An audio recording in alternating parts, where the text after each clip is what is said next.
আগামীর দিন হবে আলেমদের দিন, আগামীর দিন হবে ইসলামের দিন, আগামীর দিন হবে কোরআনের দিন।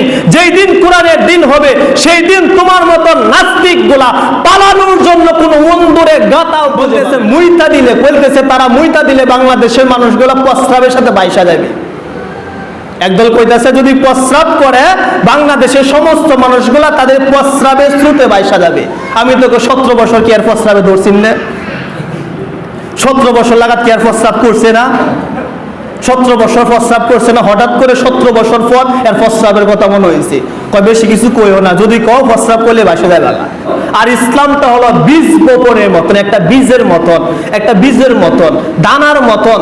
যদি এটা ধ্বংস দেওয়ার জন্য, ধ্বংস করে দেওয়ার জন্য মাটিতে ফুটে দেন, মাটির মধ্যে কুইফা ফেলেন যে এটা ধ্বংস করে ফেললাম, দেখবেন কিছুদিন পর এটা সারা হিসাবে রূপ ধারণ করছে, সারা হয়ে গেছে।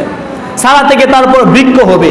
আজও পৃথিবীর মধ্যে যারা মনে করবে ইসলাম তারা শেষ করে দেন, আলেমরার দুর্নাম কয়া, আলেমদের সন্তান যেন মহিলাদের পেটের মধ্যে না নেয়, মানুষদেরকে এই বুঝায়া, এই বুঝ দিয়া যদি মানুষদেরকে যদি আলেম থেকে দূরে সরাইতে চায়, আমি বলি আগামীর দিন হবে আলেমদের দিন, আগামীর দিন হবে ইসলামের দিন, আগামীর দিন হবে কোরআনের দিন। যেই দিন কোরআনের দিন হবে সেই দিন তোমার মতো নাস্তিকগুলা পালানোর জন্য কোনো অন্দরে গাতাও খুঁজে পাবে না।